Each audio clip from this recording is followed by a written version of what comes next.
What's going on, guys? It's Ferris here. Welcome to another episode of Pastors After Dark. It's going to be a great evening with you. I've got a good friend of the channel, a good friend of mine. Really excited that he's here.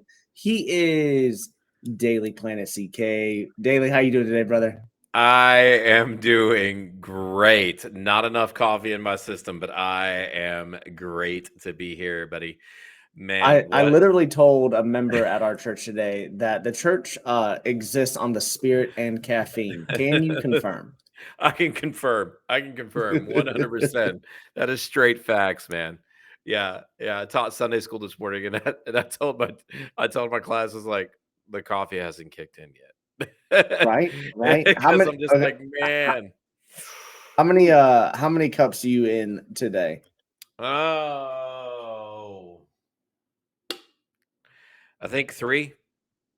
Maybe Okay, that's too so much. we're talking about a cup of coffee at 10 p.m. right now, and then you're gonna like after show, you're gonna be able to like hit the bed and fall asleep like a child, right? Just like out. Pretty much. I think that is a spiritual gift. I don't know where that is in the spiritual gift test, but I'm pretty sure that has to be Yeah, a it spiritual is. gift.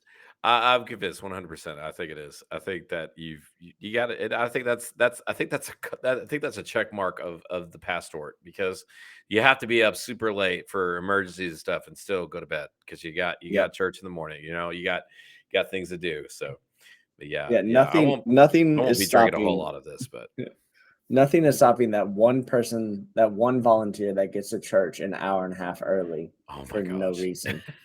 Right? Like if you're here today, Yeah. and you are that person, what Daly and I just want to say is thank you for being available to help. Thank Yeah, and feel free to sleep in next Sunday morning. Um, you. I'm just kidding. That because there's got to be somebody that's here that can unlock and get things set up, because man, when that doesn't 100%. happen, it's crazy. So I know. Here's the one thing I don't understand. They're there an hour and a half early, but like the moment service ends, I don't know how they're already like sharing a picture from their house. No one stays to help put things up. I don't get that. So if yeah. you're joining us today, and if you don't know about GMA or what the channel is about, Oh man. we are a couple pastors who have a love of the gospel, a love for streaming, a love for the gaming community, and we serve at different churches all over the country. We have some of our pastors in Georgia, in Arkansas, in Chicago, in Texas, in California. The California pastor is the one with even a better mustache than me. Oh my That's gosh, the that truth. man's mustache Gosh, is legendary. I know. Holy cow, is Gosh, it I legendary? know. I'm trying, but like I can't get it. I can't get it. No. Also, side note, I don't know if you get this. I didn't know this. This is really the first time I've ever had facial hair. I get more like, how do I put this? I feel like I get hit on by guys who are jealous over my beard, but they're not hitting on me. They're just like, that's an epic mustache. And I'm like, I know. I appreciate it. I appreciate it. Uh Yeah, I think there's some weird truth to that. I complimented a man on his beard yesterday because it was amazing, and he was like, right? "Oh, thank you." And I was like, "Because the problem with mine is it doesn't grow out; it grows this way, and so Ooh. it turns into a canopy of facial hair, and it's Canopy. just and it gets to be, it looks like, it just looks terrible, and I have to I look like I could be on a, like, what is it, what do they call it when like when you're a criminal and you get caught, mug shot. It looks like I'm Oh, on a mug yes. shot, and I've had a Yes. rough 12 hours before the mug shot. So So, no joke. This makes me a little ashamed. And Chad, I promise we'll get to the actual episode tonight. But this makes me a little ashamed. I now spend equal amounts of time getting ready in the morning as my wife because I have to do so much beard care yep. to avoid that. Just so you can see how bad it will be. I shouldn't do this, but like if I just like do this and then look in camera, now I'm possibly also homeless, but it's Yeah, fine. yeah. You almost look like Gene Shalit. I don't know if you remember who he was. He was a famous movie critic.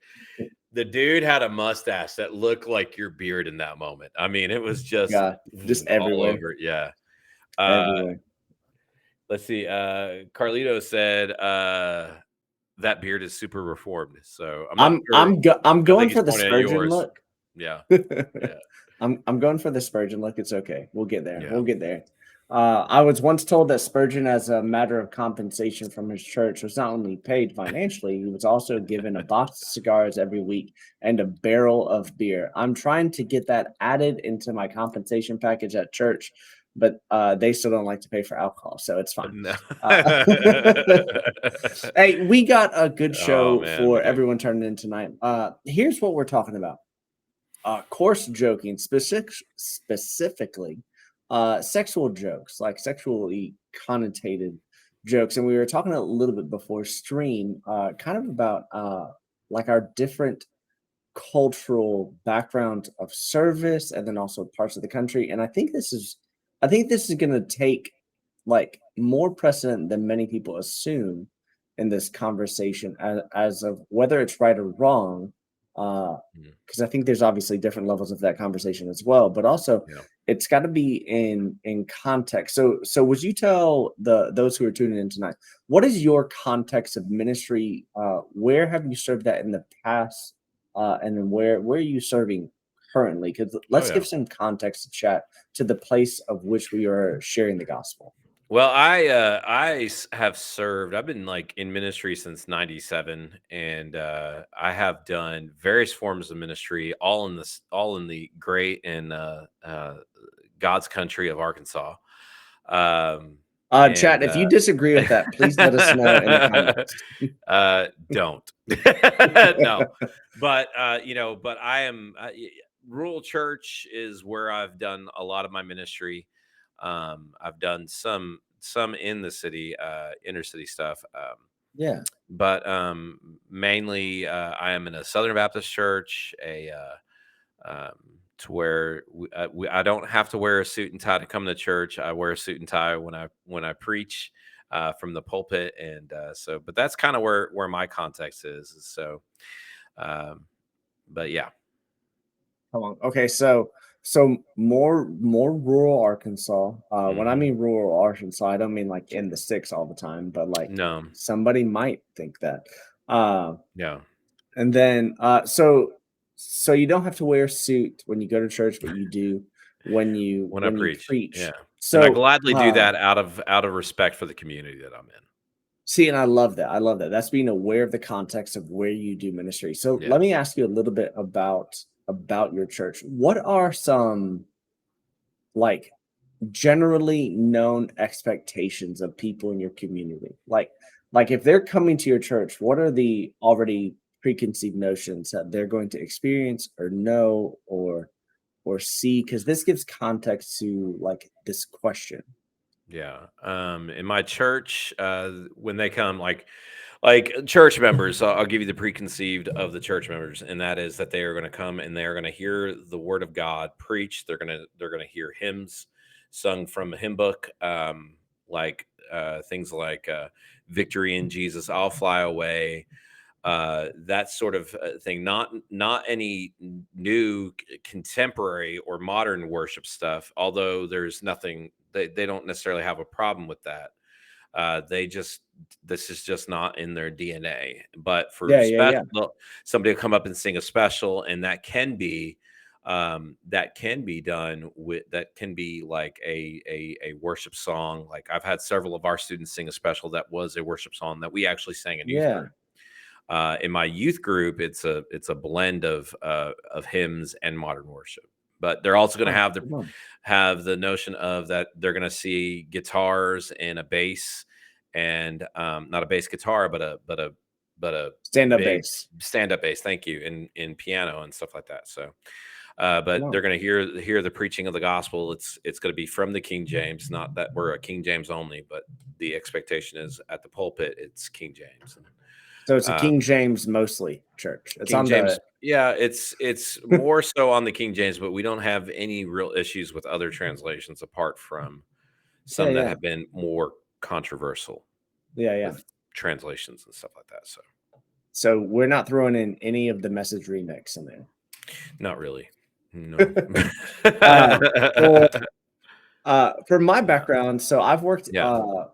much of my time in like big cities, so Nashville, Houston, the Atlanta area, and I've worked in Southern Baptist churches, non-denominational churches. The church I'm at now, I've been at almost 2 years, and I love this church. Mm.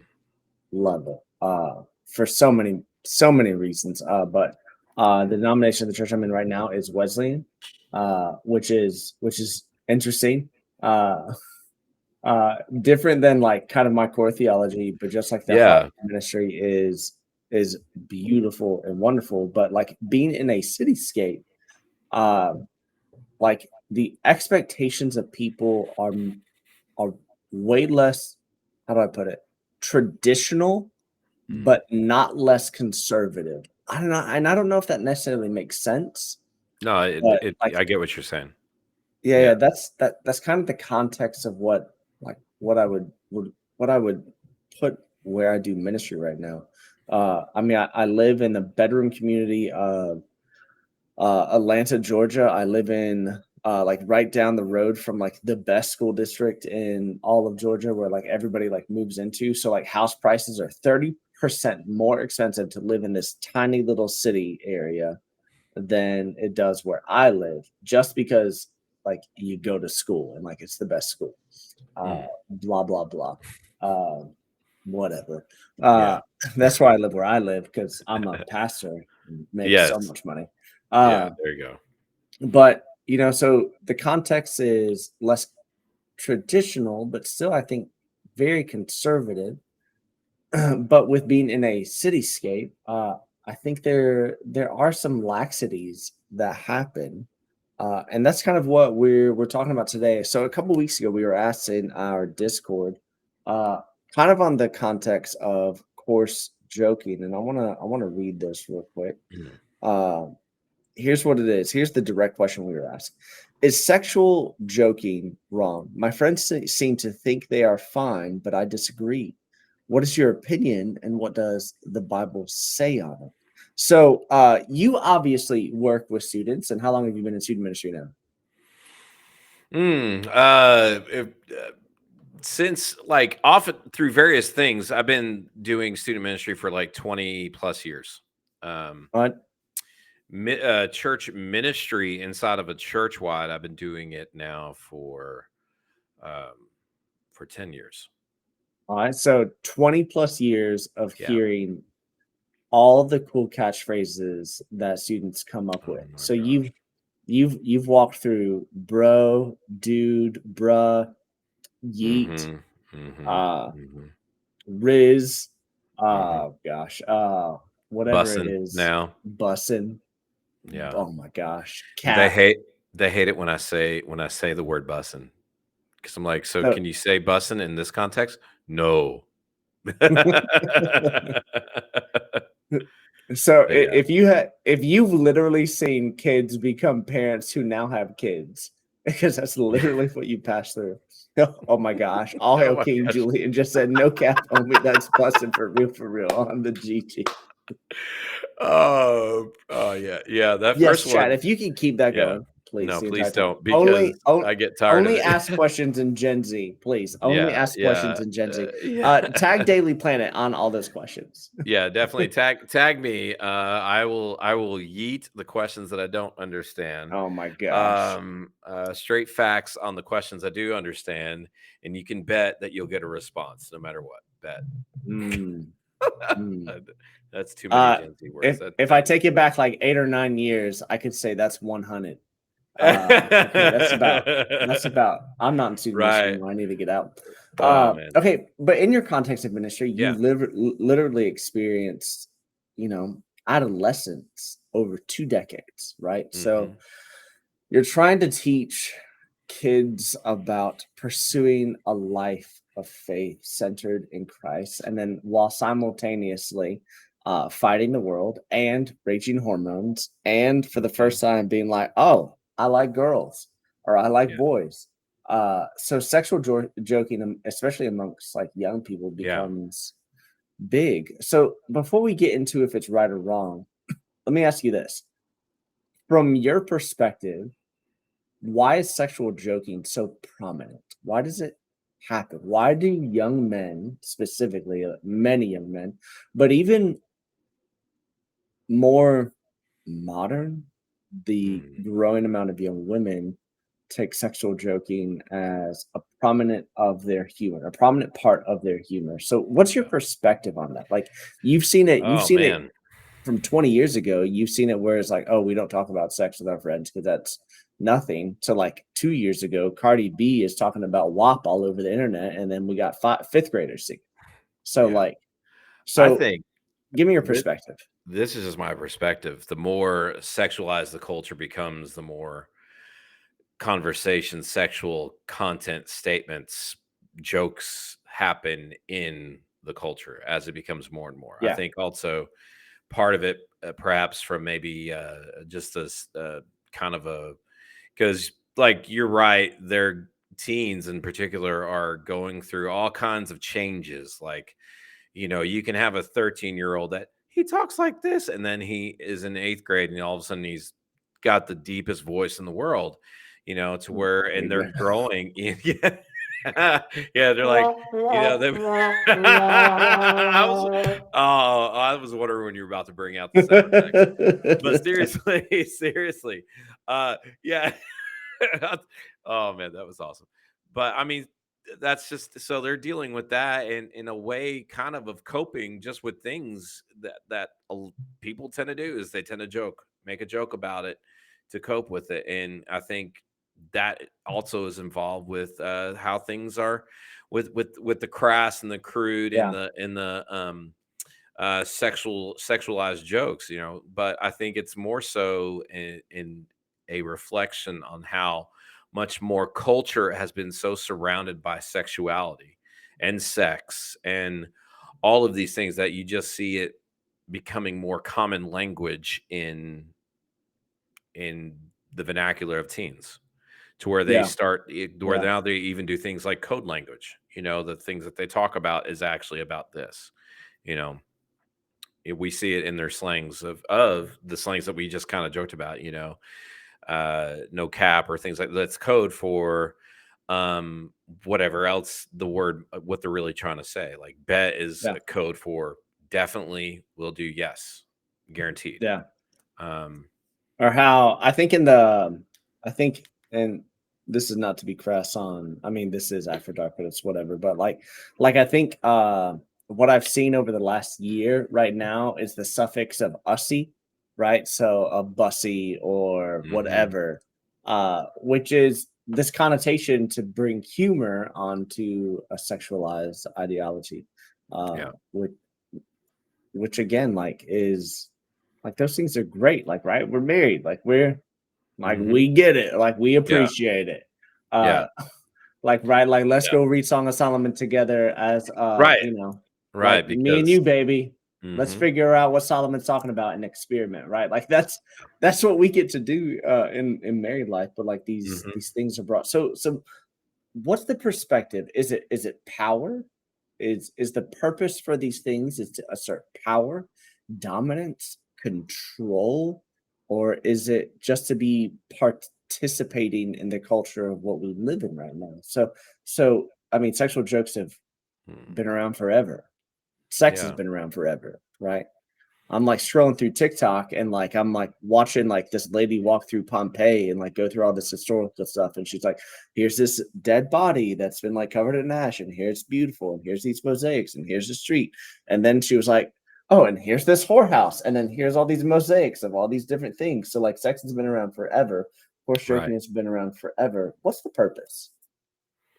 I think, like, the purpose. I think it's kind of a mixture of of all those things. Like, I think it's a mixture of trying to establish some sort of like power of being the be known as the one that can just be this the blunt person, or the one that is that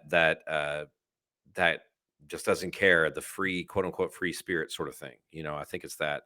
I think it's I think it's a reflection of the culture. I think it's I think it's just uh, in some instances, I think it's also just to be accepted.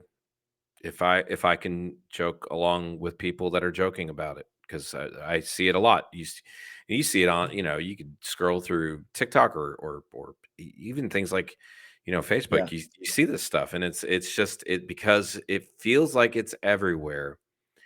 Is the pressure of to do the same thing, because we're creatures of repetitive habits. We see somebody doing something, so we want to do it. So So I think it's that. I think it's kind of a mixture of all those things. So let's look at a couple places of scripture where this conversation hinges and where you may have more traditional and conservative people sit on these linchpins of scripture to defend their position of no, we don't want any sexual jokes. It's a sin, it's wrong, you're wrong, repent. You may be Baptist, but go say five thou fathers, right? Like it's that Yeah. bad. So let's start in Ephesians 5:4. Ephesians 5:4 Yep. says, right, let's not have any obscene stories, foolish talk, coarse jokes. These are not for you. Instead, let there be thankfulness to God. You have Colossians 3:8. But now you must rid yourself of all these things of anger, rage, malice, slander, and filthy language from your lips. Colossians 4:6. Let your conversations be always full of grace, seasoned with salt, so that you may know how to answer everyone. Ephesians 4:29. Do not let any unwholesome talk come out of your mouths, but only what is helpful for building up Mhm. others according to their needs, that it may benefit those who listen. So, is this a blanket prescription of our participation in dirty jokes?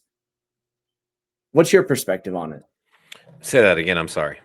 Is this a blanket prescription of our participation in dirty jokes? So, like, is this shutting it down? You cannot ever tell a dirty joke.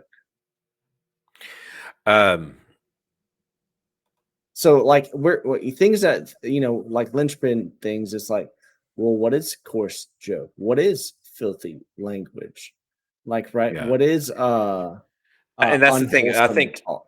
yeah, I think that especially with just for example, with Paul, when he talks about in Ephesians 5:4, he's saying, "Let there be no filthiness, nor foolish talk among you, which are out of place, but instead let there be thanksgiving." He for Paul, and my blanket answer is, yeah, I think that we as I hold to the idea that we as believers should be not engaging in that sort of thing, should not be telling these sexual jokes, should not be telling these things that are not good, that are not, that we should be more about the building of the kingdom. And I think really what Paul is getting at is talking about the power of our words, Yeah, really. And I mean, our words are powerful, and the other side of the dirty joke telling is it might be humorous, might be funny, but it also might be hurtful and damaging. And I think that happens a lot more than what we realize, like the damage that happens to it, because it tends to show a false it tends to do a false sense with what is acceptable and what is okay.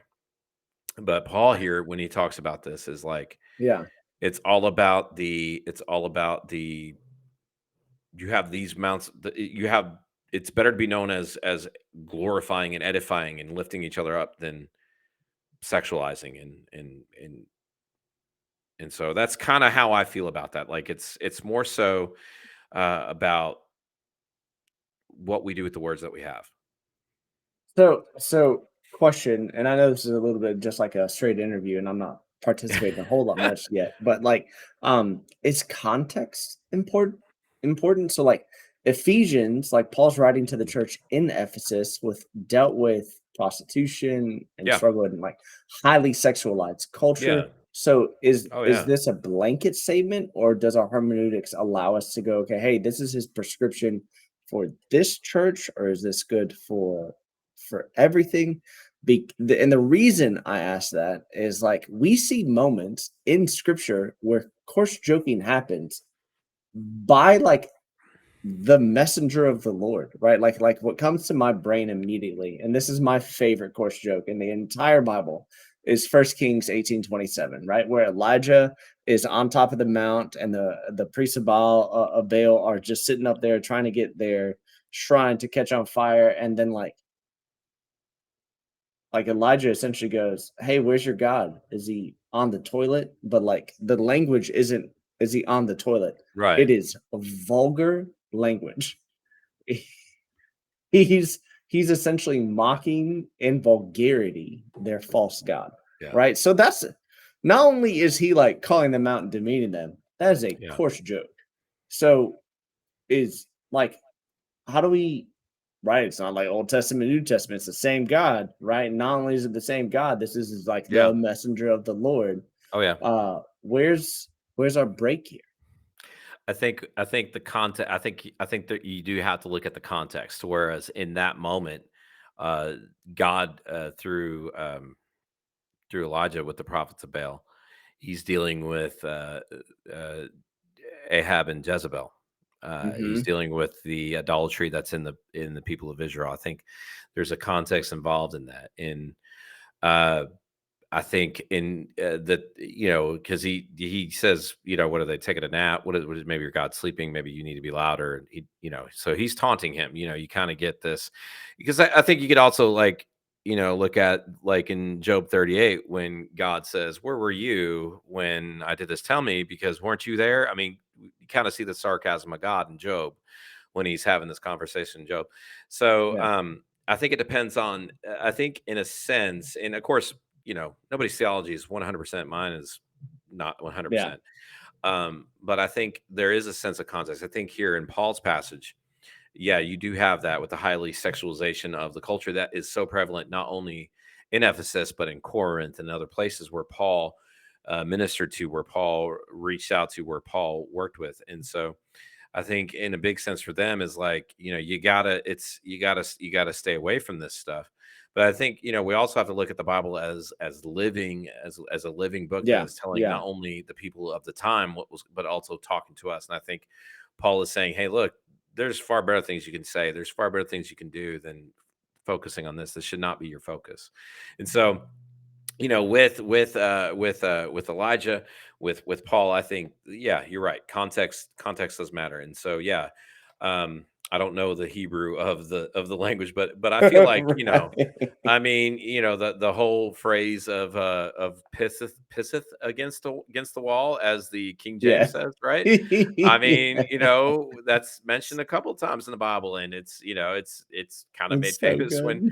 when Saul goes into a castle to relieve himself. I mean, so there is that, and it's like, David's like, I could have killed you while you were in there, and Yep. so Just but doing I the mean, deed. so yeah, I think that does matter. I think we do have a question from Zephra, which Yeah, hold is on, it's so good, finish so good to let me see finish this thought. Zephra. Yeah, Hold on, go let me ahead, finish go this ahead. thought, Yeah, and we'll sorry.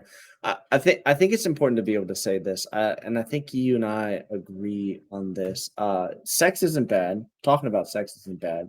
Mm, Uh, we'll get to this in the next session. Even descriptions of what could be seen as vulgarity isn't necessarily bad if it's in the right context, and I'll explain that in the next section. But yeah, I I think one of the things that we're missing at here is what is the core of a joke, right? And we talked about a little bit at the beginning. Is it yeah, to prescribe dominance, right? Like, are we joking about a conquest over someone or about one's prowess of defeating the opposite sex or whatever your view is of it with your sexuality? Like, right, is that where your power, purpose, and drive come from? Because in reality, I don't know if I've ever experienced sexual joking that did not come with a perceived desire to be more, if that makes sense. So right, like we're making a coarse joke about a young lady when we're teenagers. It's many times because a young man is trying to be seen as superior in the eyes of his yeah, peers, to have conquest and rule and better and things like that. Or even like what the reality of it is it's many times an overflow of lust, yeah. right? like, Mhm. right? So I remember this is the first time I ever heard this statement, which I'm about to say, and forgive me, chat. The first time I ever heard this statement, I was like 6, 7 years old. I was a public pool at my little town in Kentucky where I grew up. And a young lady, it was a community pool, was walking on the diving board to go jump in, and some like 13, 14, 15-year-old boy yelled out, and I remember it to this day because I had to go ask my mom what it meant. But he yelled at, "Hey, yo, baby, you got any fries with that shake?" Right, right. Now, I've been married 13 years, and I will yell that at my wife across the house, and in all thankfulness of what the Lord has blessed me with.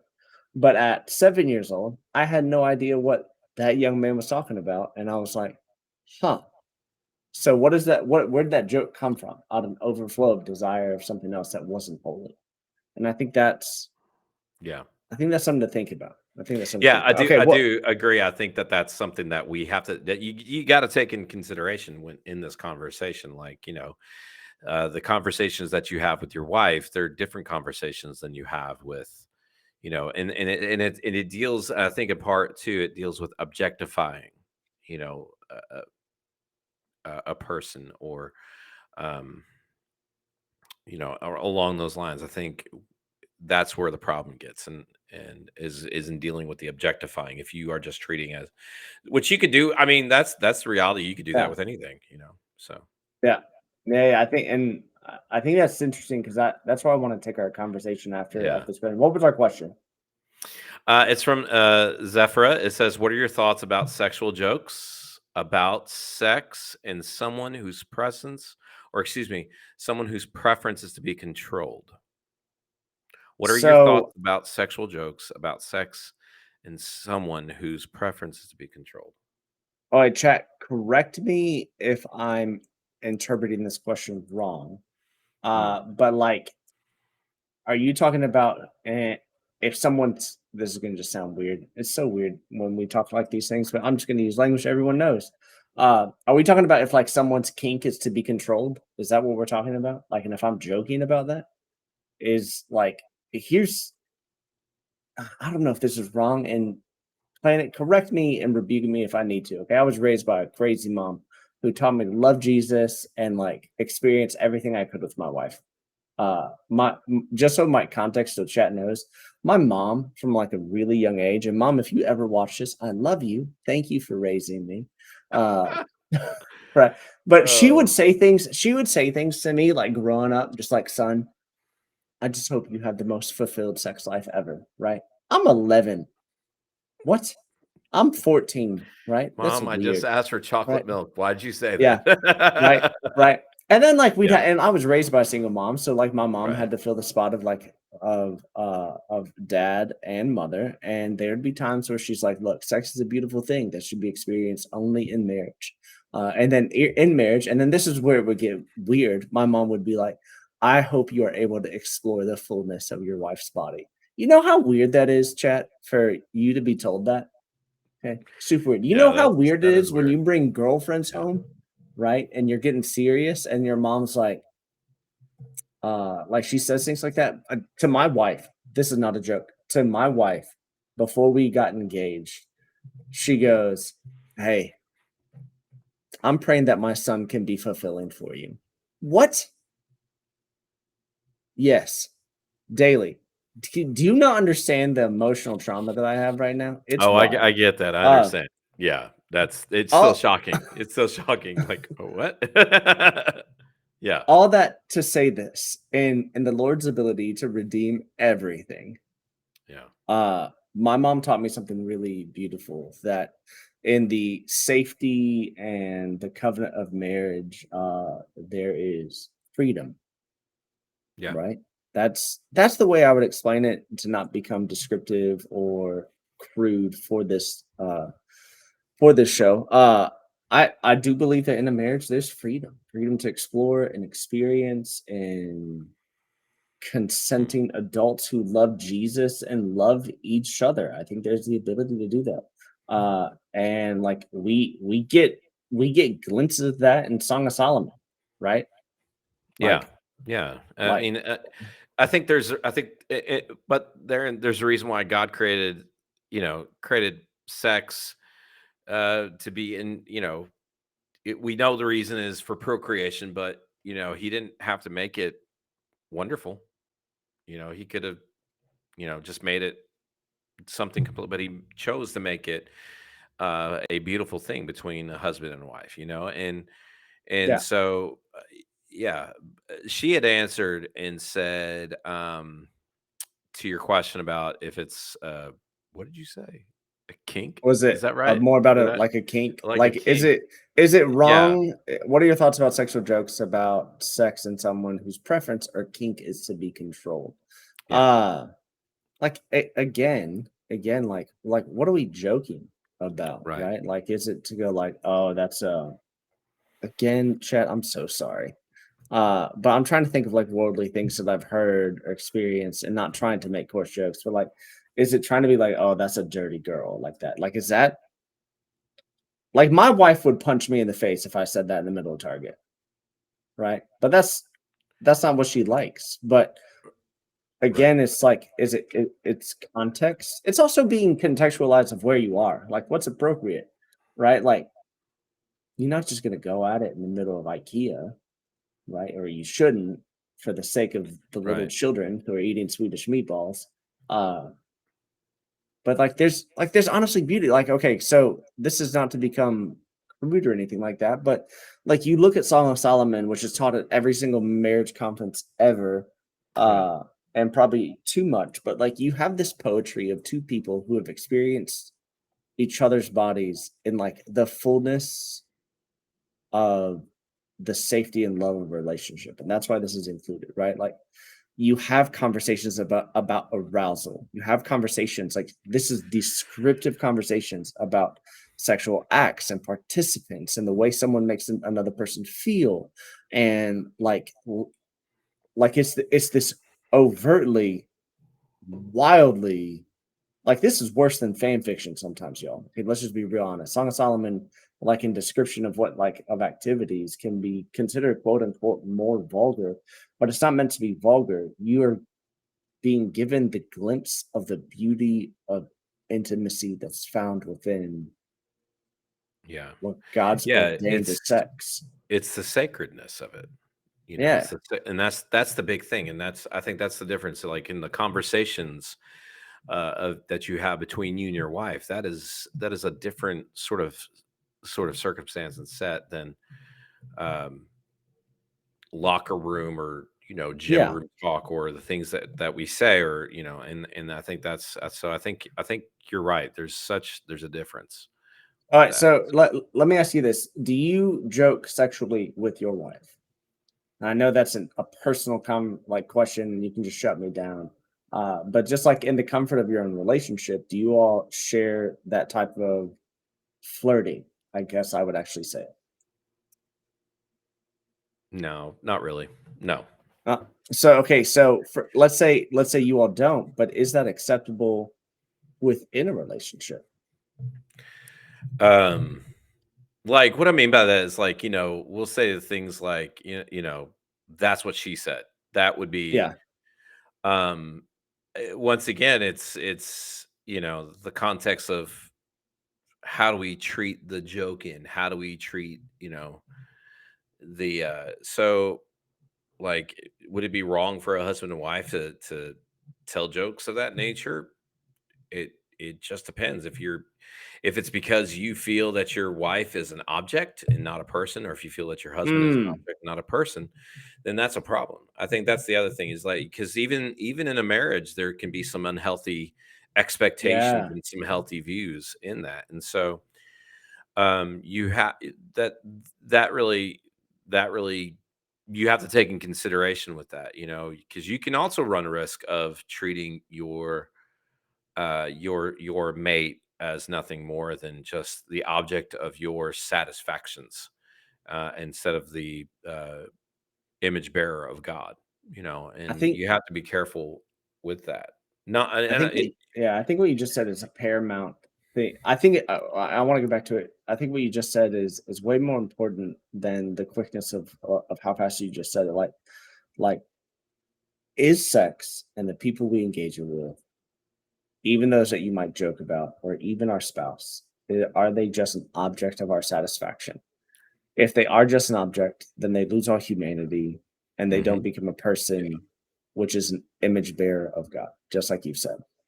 Uh, yeah, I think that's something for chat and everyone to have to chew on. Like, is our spouse a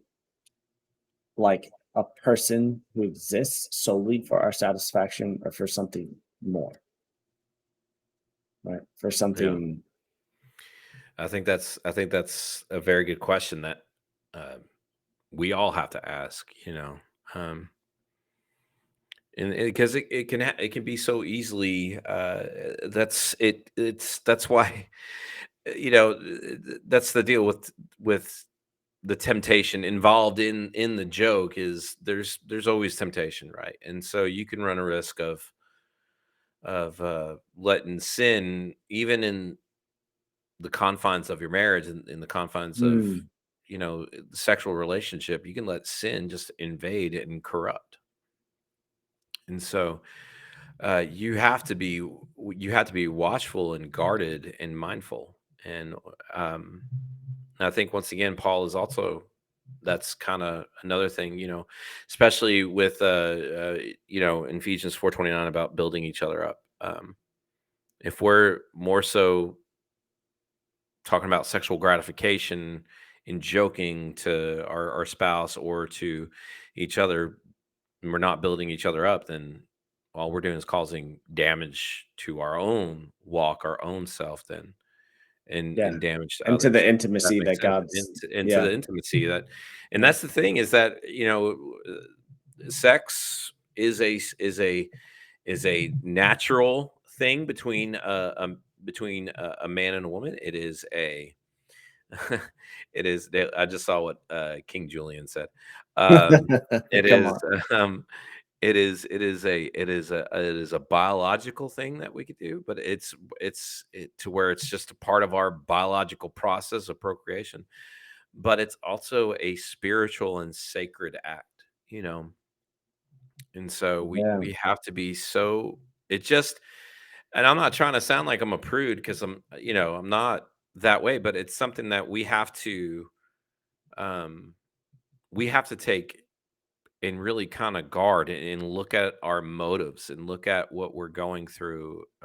Why are we doing it? What is the point of it? Is it just to yeah, share in an intimate, like just kind of have a bonding moment between you and the wife? And of course, I say, for me, the focus is more on my wife because my wife is my best friend. But mm, in the conversations that we have with our friends, how does having the coarse joking, which, I think anybody that says they don't do it with their friends or anything, I don't think they're being fully honest and truthful because everybody says something like that to some effect. That's kind of the reality.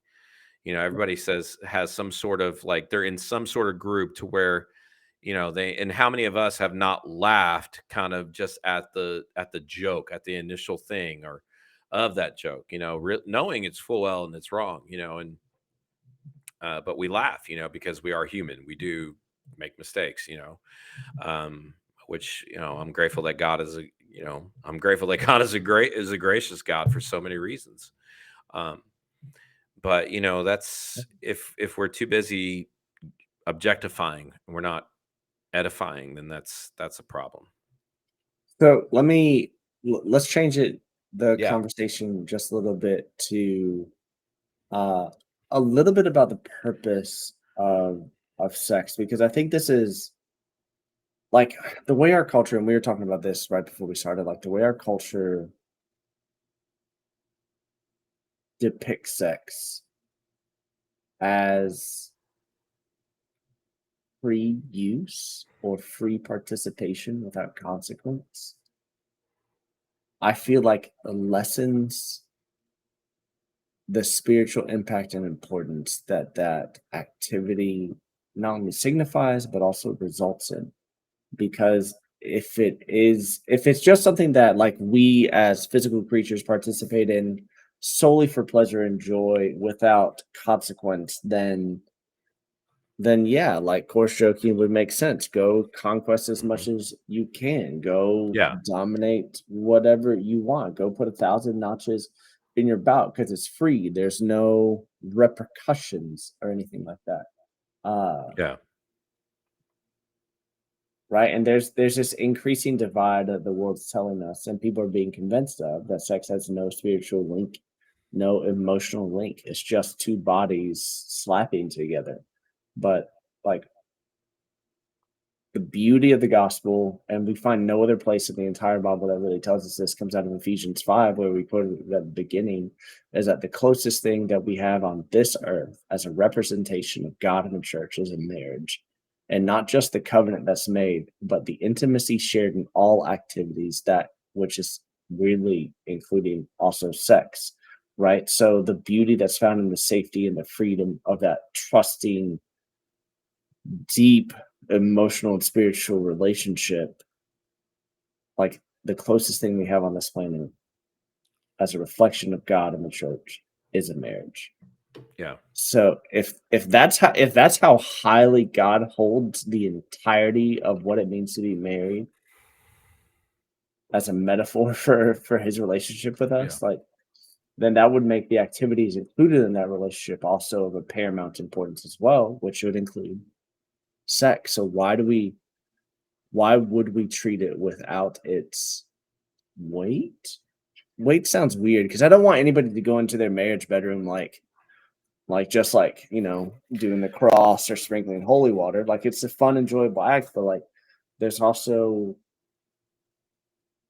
there's a necessity of a sense of reverence of what you get to participate in the holy union that God's provided you. yeah.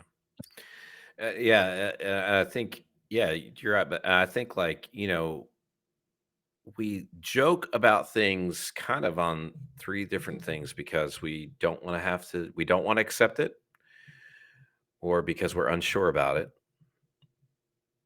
or because we don't know what to do. Mm, Um, and I think, we look at society, how many times in jokes, even in, like, you ever watch, like, something that you watched as a teen, like, or you watched as a kid, and you watch it back as an adult, and you're just like, "Oh," because you understand it differently, and that's or just how much a joke is told. Like, you look at, like Shrek, every like Shrek movie. Shrek, right? Shrek is a good example. You look at it now, and you're just like, "Ooh, what? What in the world?" Or, you think about, like, Friends, to where it's a show that was a bit kind of a product of its time, and that Yeah. the massive conversations and jokes surrounding sex, surround to where, it's just stuff that now it's like, well, that's kind of, to borrow Gen Z, it's kind of cringe, it's with some of the stuff. But I mean, that's we still see that sort of progression of sexualization. It's just told in different ways and formats of it, but it's more prevalent, it's more out there. And when you just cheapen something, or you lessen something, it makes it seem insignificant, and the reality of Ooh, it is that that's the quote right there. That's the quote. When you but cheapen that which God made holy, yeah, it and we do. removes all of its beauty. Yeah, and you could apply that's true for every part of our lives. The or just who we are as a person, who we are as God created us. We get so lost and caught up. Um, we get so lost and caught up in just what we think we are versus how God sees us to be. And we get caught up in the discussion and the conversation of just in genitals, just in general. I'm so sick and tired of so many conversations surrounding genitals. Yeah.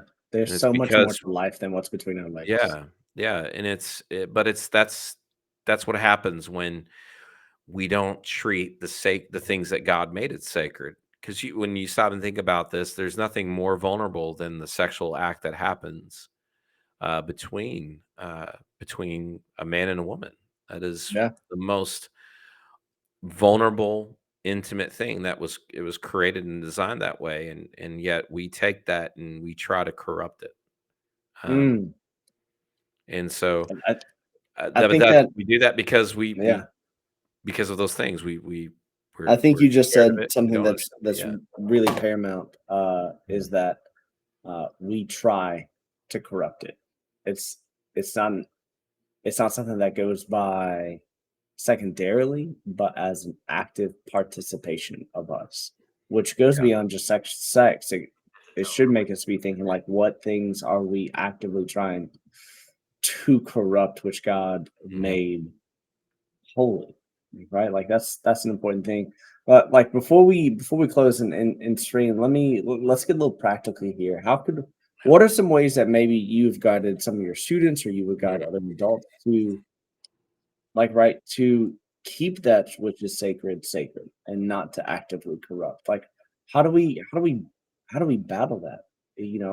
Whether you're a 15-year-old boy, 25-year-old boy, or a 45-year-old man, like, right, like, how do you defend yourself against locker room talk? How do you defend yourself against the corruption of that act or the idea of conquest?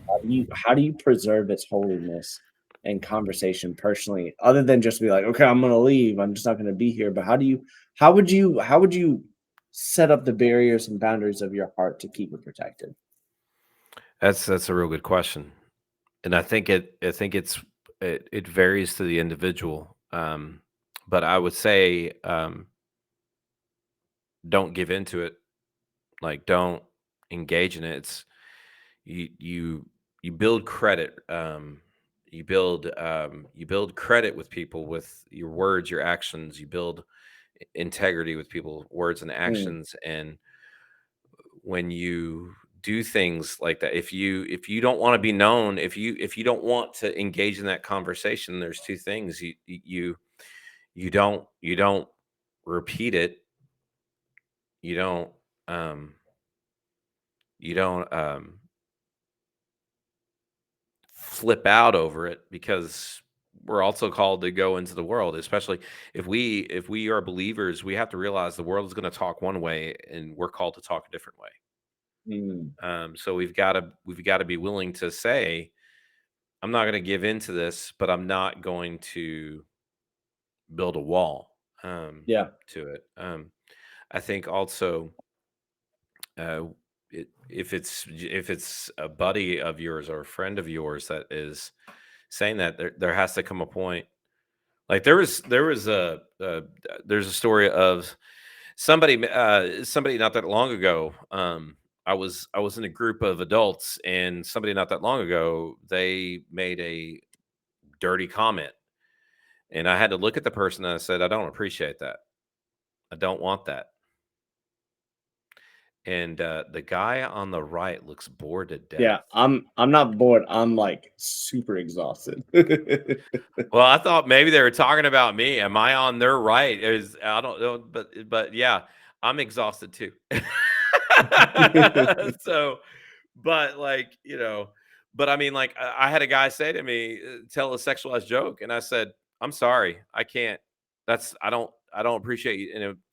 And it was about my wife, Oh, and he didn't realize that the comment that he was making was not appropriate. And this is a guy that has been through a lot in his life, and I said, I don't yeah, appreciate it. And that it made for an awkward moment. And I wish I could say, when you have those really in moments, and say, I wish I could say, it's not, you're gonna have awkwardness, and there might come a time, especially in the sense of, if you're trying to guard yourself, and if it's getting to be a point to where you have to say something, then you got to say something. And that may yeah, mean that you deal with some offness with your friends, and it may even mean around, or those people that you spend time with, and it may mean they no longer spend time with you. And to which I say, well, Mm, that's really on them. You can't let them in where they're at determine where you should be. There's only one that should determine where you should be, and that's God, and that's who yeah. our devotion and focus needs to be. And so I think that's you got to really kind of guard yourself with it, but also you got to understand there's grace. Um, it's not necessarily the end of the world if you Yeah. laugh about it, but you need to set yourself up for success, and that means that you got to realize that grace and mercy abound, and but be willing to have those conversations. Be willing to I say, "Hey, I, think I don't appreciate it." I think where we've really hit most of this Yeah, conversation this evening has been on like really like where's your heart and purpose of making these jokes? I think that's the thing that each of us has to examine yeah, when making sexual jokes. Like why? yeah, What are you what are you seeking to gain? Like is it a sin? I don't see it in the Bible like this right here, like gets you to as like the worst sin in the world, but I don't see its ultimate value. Like what yeah, benefit does it do to your faith, to you around you, to those around you, to the spouse, to the person that you're joking about? What are you building rather than tearing down? Like that's the question I would right. ask. And that's not to be a prude, but it really does go back to like, No, it's those like Colossians 4:6, let your conversation always be full of grace, seasoned with salt, so that you may know how to answer. Ephesians 4:29, do not let any unwholesome talk come out of your mouths, but only what is helpful for the building up of others according to their needs, that it may benefit those who listen. Because the reality is if you proclaim Christ, every word that we say is always going to be reflected upon people's assumption of God and their perceived seriousness of our faith. Is this person really a believer? mm, Uh, is this person really a God follower? Are they a prude? Like, can they not handle a joke? Can they not handle being accosted or things like that? Like, people are going to come at you to bring you down, to tear down rather than to build up. And I think that's one of the most important things out of Ephesians and Colossians is that specifically when we're talking about language, the second we proclaim Christ, our language is attributed to the God whom we proclaim. So, what are you using that language for? yeah, And I think it's more of a discussion of wisdom. hmm, Are you prepared to be wise enough in those situations to choose your words to build up rather than to tear down? hmm, So, yeah, like to answer, I think honestly to answer the question that was asked, let me pull it up. Is sexual jokes wrong or is sexual joking wrong? So my friend just seems to think they're fine, but I disagree. What are your opinion on them? What does the Bible say on it? I think the Bible says be wise in your words, build up, don't tear yeah, down, don't use anything like that. Is it fine? No, I don't think it's fine. I would agree with you that I don't think it's fine. Uh, but every time that the world is confronted with our faith is an opportunity to be gracious, yeah, be forgiving, and point to Christ. And don't get either one of us wrong. Sex is awesome. It's a thing that God has designed, right? Like yeah, there's freedom in it. There's freedom in marriage. yeah. Uh, There's yeah, to quote my wonderfully weird mom, go experience the fullness of everything that God has planned for you yeah, with your spouse. Go do it. Go get weird. Okay. So as a yeah. I mean, fire, if that's your thing in marriage, all day, more power to the Lord. yeah. It's and that's I don't know what else. That's the Yeah. thing, is that like it's it's the realm in which we speak it in, and but yeah, you got to be willing to, even in those moments when you have those conversations, share why. Yeah. And it may be that it you may be coming from an issue to where you struggle with sexual stuff like pornography, those sorts of things, and that may be why it's problematic. And that's your friends gotta understand and know that, so they know this is not okay. And maybe even more so in turn, they begin to realize, well, why is it that I'm doing this?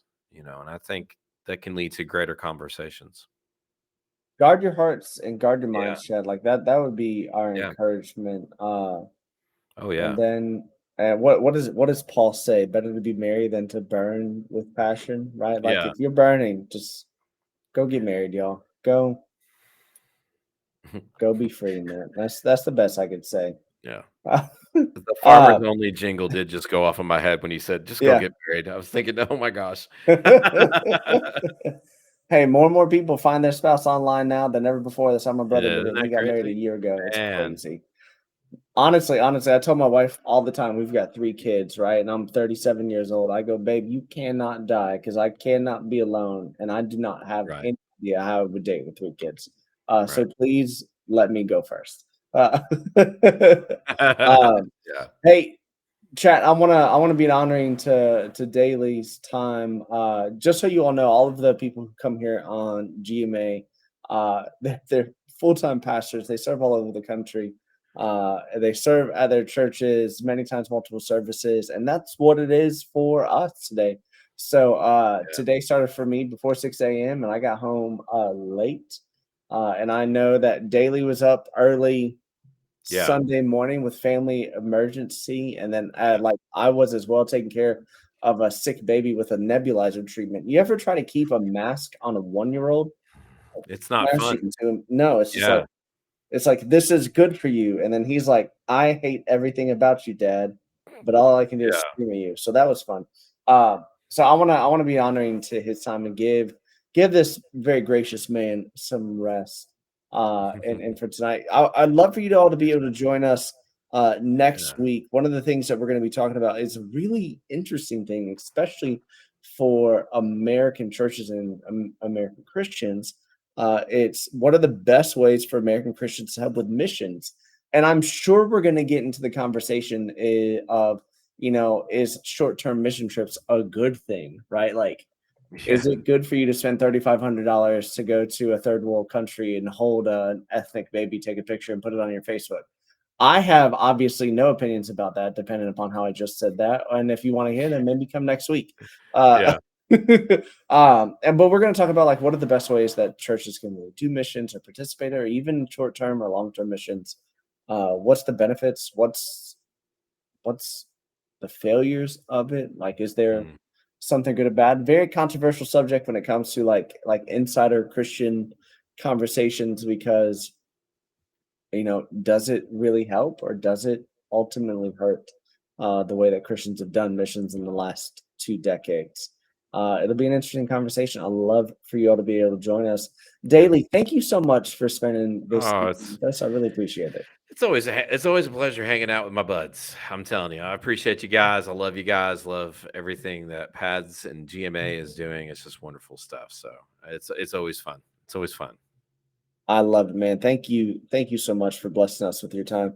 Hey, and Yeah. chat, thank you so much. A couple of things. If you ever Yes. want a question to be submitted, you can do exclamation point pad. It'll bring up a link. You can submit a question. That's where we get a lot of these questions from. Or send us a message either here on Twitch or other places around the social media network. And that's kind of where I want to go to next. Daily, where can people find you and connect with you more often? They can find me right here on Twitch, Daily Planet CK.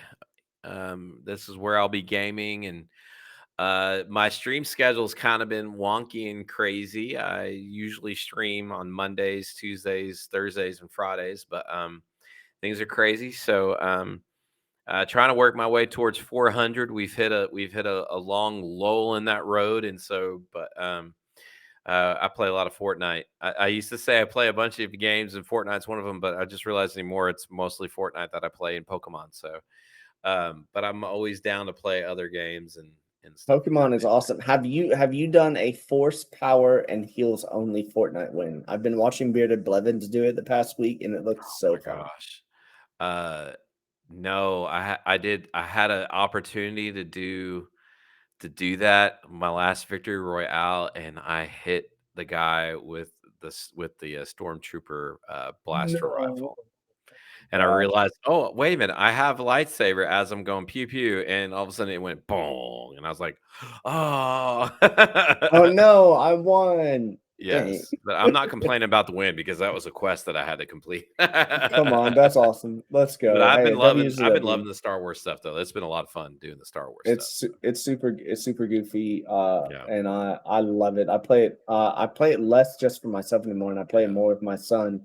My son is 6 years old, and he's watched me play it since he was born. Finally started letting him play it, and he's starting to like he can't beat Papa at all yet, but like he's starting to like make me try a little bit, which makes me on one side like get super competitive, right? And I'm like, no, I need to crush you into the ground. The other side, I'm like, oh, I'm a proud papa. Uh, no, it's good.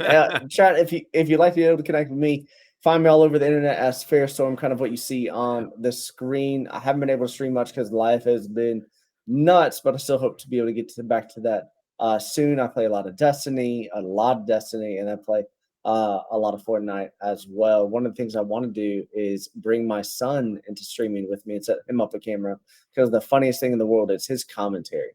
His commentary is just Oh, man. like a 6-year-old. Like he's like the second he gets shot and knocked down in Fortnite, he's like, Papa, come res me. Papa, come res me. Why aren't you resing me? Papa, why don't you love me? Just res me. These things, this thing is streaming gold. Okay. We may become famous with him. Who knows? Yeah. No, There you go, it's there you good. go. That's awesome. Hey, Daly, I want to thank Yeah. you so much, brother. Guys, Thank please go you. and hang out with him. Give him a Yeah. follow. Check out some Fortnite streams, and maybe if you're there, he'll do a Force Power only victory royale. He will need Hey, your support. that'll be good. That'll be good. I might need to might need to change that, temporarily from, I have channel points to where it's reverse, reverse. I might change that to force power only victory royale. There we go. Um Uh okay, hold on. Two things. It is Mother's Day next weekend.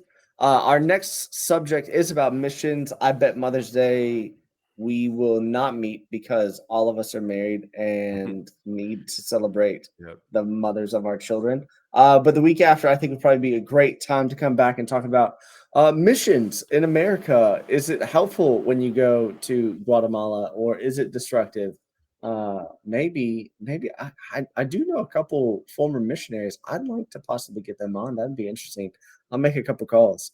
Mm. And then to answer uh Marin over there. Yeah. So this is actually our church shirt. What This is what we call all of our volunteers. We're called day makers, which is a whole other purpose. But our heart is to be able to make someone's day, like right. So we see our service as the tangible expression of the gospel. How we love people, serve people is a tangible expression of the gospel. So we call them day makers. Go make someone's day with the gospel.